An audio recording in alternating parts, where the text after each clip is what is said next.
Halo Tribuners, kembali lagi dengan saya Maria dalam Wow on Cam. Kali ini saya akan ngobrol-ngobrol dengan mahasiswi koas, namanya Dinda dari Yogyakarta, yang saat ini sedang melakukan koas online. Nah, seperti apa sih koas online itu dan bagaimana kisahnya? Yuk, langsung saja kita ngobrol dengan Dinda. Hai Dinda. Halo. Perkenalan diri dulu dong. Siapa namanya, identitas diri, umur, sekarang sibuk apa mungkin? Hmm. Halo semuanya, jadi namaku Maria Rosari Adinda, biasanya dipanggil Dinda. Sekarang sedang menjalani pendidikan profesi dokter gigi di Fakultas Kedokteran Gigi di salah satu universitas di Jogja.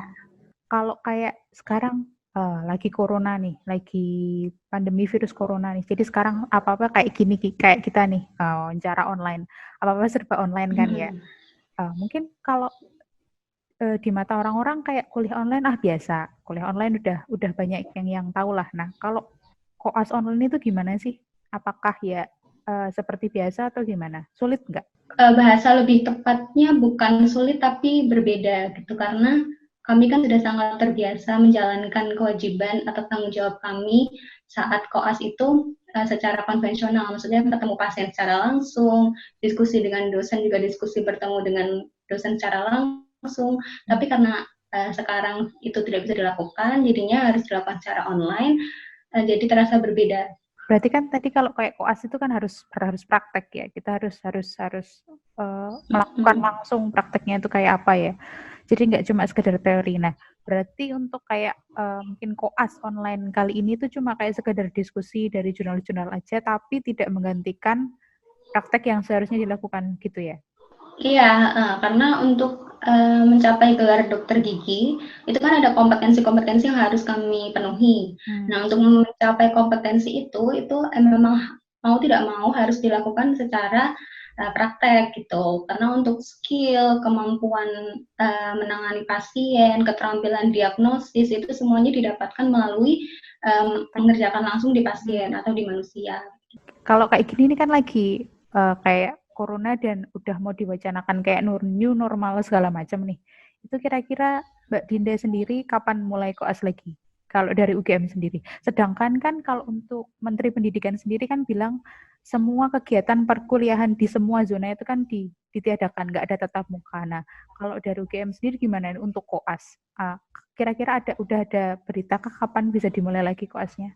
Kemarin sebenarnya udah ada sempat pembicaraan Hmm. dari pihak dekanat dengan direksi Rumah Sakit Gigi dan Mulut. Hmm. Kemudian kemarin dari hasil pembicaraan itu katanya memang koas ini pasti kan nanti akan kembali lagi ke klinik, Hmm. melakukan aktivitas di klinik lagi. Hmm. Tetapi itu akan dilakukan secara bertahap gitu. Jadi nggak semuanya koas itu nanti langsung masuk barengan Hmm. melakukan aktivitas di klinik secara bersama-sama kayak dulu lagi, itu bukan kayak gitu, tapi akan dilakukan secara bertahap gitu. Hmm. Dan katanya nanti mulai bulan Juli ini Hmm. sudah ada koas yang bisa melakukan aktivitas di klinik, Hmm. tetapi karena secara bertahap itu tadi, jadi nggak semua koas langsung bisa masuk bulan Juli, tetapi untuk yang bulan Juli itu khusus untuk mahasiswa yang tidak tepat waktu atau yang masa studinya sudah melebihi batas yang dari seharusnya itu. Ini kan kalau Mbak Dinda kalau boleh tahu udah berapa lama? Maksudnya ke jeda koasnya, maksudnya ke stop praktek langsung ke pasien-pasiennya udah berapa lama? Sebulan, 2 bulan atau berapa bulan? Mulai berhenti aktivitas klinik itu dari bulan April, jadi April sudah awal. 3 bulan. Ya, Hmm. April awal. Oke. Nah, berarti ini artinya waktu koasnya itu jadi lebih lama karena otomatis kegiatan kan berhenti selama 3 bulan itu atau gimana? Ada misalnya mungkin kalau ada dispensasi dari UGM-nya sendiri atau gimana?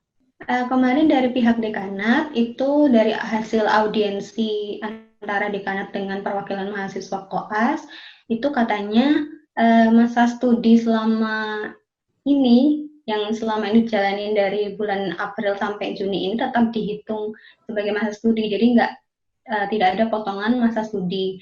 Tetapi tentunya kan adanya perubahan kemarin ini itu kan menyebabkan kami tidak bisa melakukan aktivitas kami sebagaimana mestinya.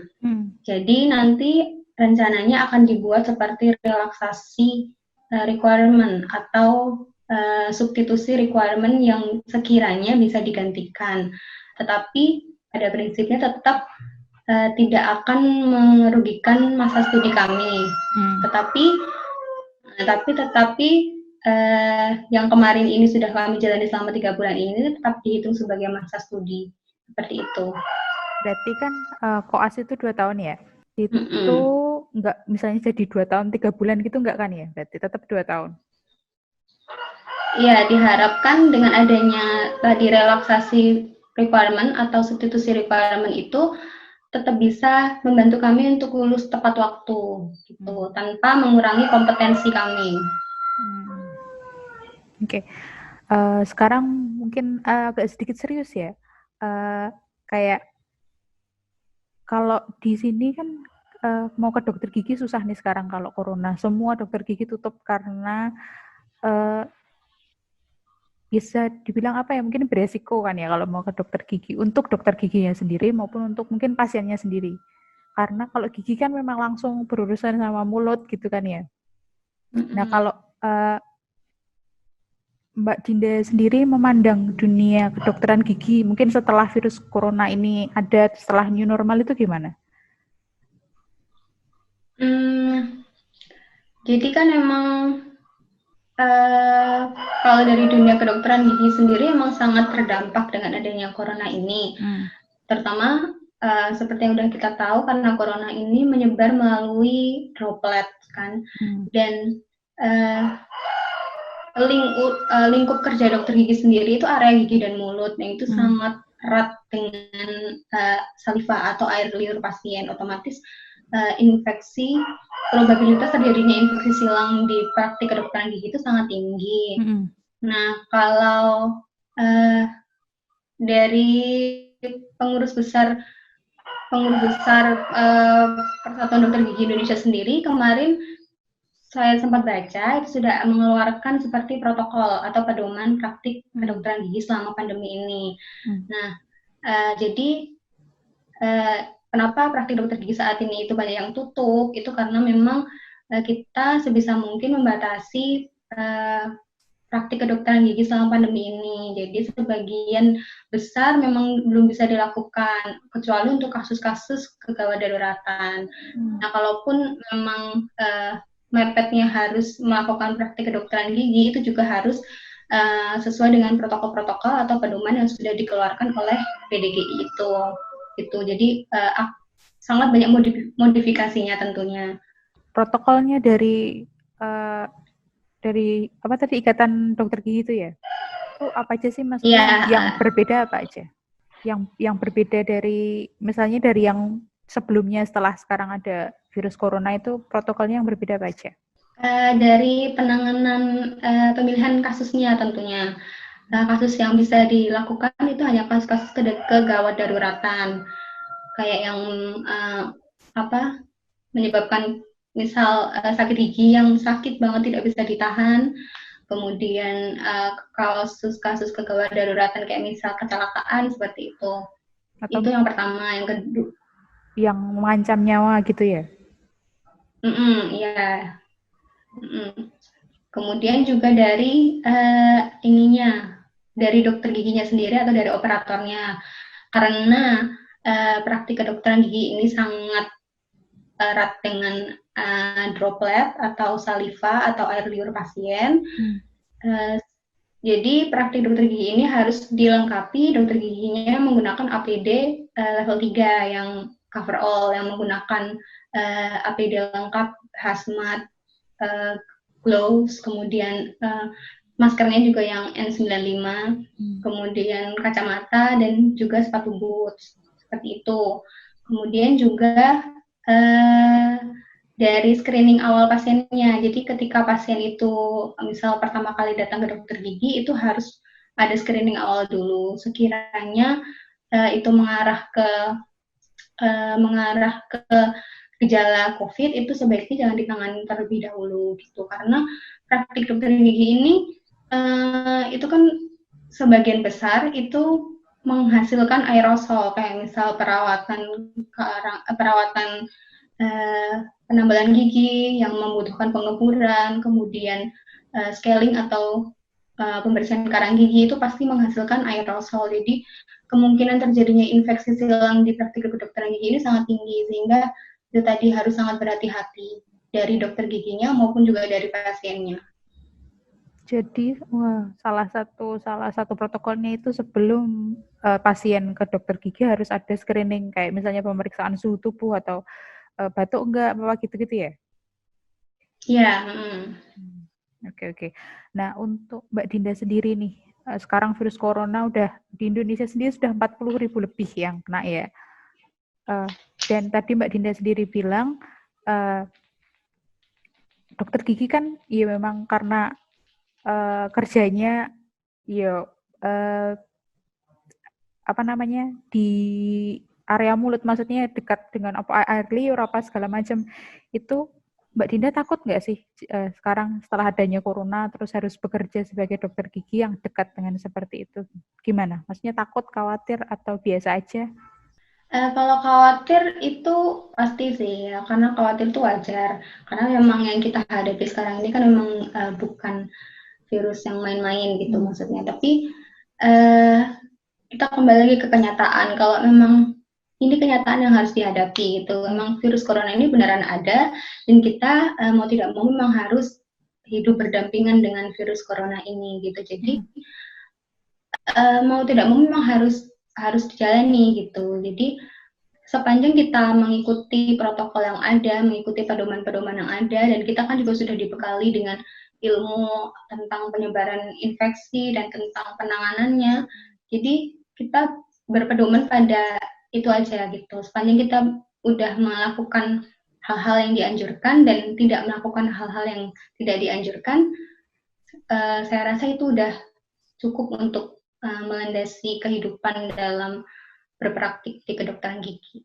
Kalau tanggapan Mbak Dinda sendiri nih, sekarang grafik virus corona di Indonesia kan belum melandai, masih terus naik gitu kan ya. Tapi sedangkan pemerintah sudah mau merencanakan new normal. Dari perspektif Mbak Dinda sendiri yang sebagai calon tenaga medis nih, itu gimana sih soal new normal, tapi sedangkan grafik pertumbuhan? Kalau dari pendapat saya pribadi, sebenarnya new normal yang akan dilakukan di Indonesia ini menurut saya terlihat sedikit memaksakan, karena memang dalam pelaksanaan new normal ini itu kan bukan cuma butuh peraturan yang ketat, tapi juga butuh kedisiplinan dari masyarakat Indonesia gitu. Yang kita tahu masyarakat Indonesia ini sekarang saja masih banyak yang belum sadar tentang kayak pakai masker di tempat umum, tentang cuci tangan, itu saja masih banyak yang belum sadar gitu. Jadi ya kita lihat saja ke depannya nanti, semoga new normal yang akan dijalankan ini bisa terlaksana dengan baik, tentunya juga dengan kedisiplinan dari semua pihak yang terlibat. Oke. Sekarang untuk rencana Mbak Dinda sendiri ke depannya gimana? Sebagai seorang calon dokter gigi. Kalau dari saya sendiri, saya menjalankan apa yang ada di depan mata. Sekarang ini sedang berusaha menyelesaikan pendidikan koas, semoga bisa selesai dengan tepat waktu, walaupun dengan adanya pandemi ini memang sempat sedikit terganggu, tapi semoga apa yang sudah terjadi ini tidak mengurangi atau tidak menghambat kami para mahasiswa profesi dalam mencapai kompetensi sebagai dokter gigi. Kurang berapa tahun kalau boleh tahu ini koasnya Mbak Dinda? Ini sudah jalan 1 tahun lebih 3 bulan. Berarti jadi kurang berapa bulan? Sekitar 1 semester lagi sebenarnya. Oke. Eh, semoga lancar terus koasnya ya Mbak Dinda ya. Terima kasih. Oke, mungkin gitu aja pertanyaan dari kami. Makasih sudah sharing-sharing bareng Tribun Wow. Semoga lancar terus koasnya. Semoga semuanya segera bisa kembali seperti semula dan Mbak Dinda bisa melanjutkan koasnya dan menjadi dokter gigi yang handal. Oke, terima kasih Mbak Dinda. Terima kasih. Terima kasih sudah nonton. Jangan lupa like, subscribe, dan share ya.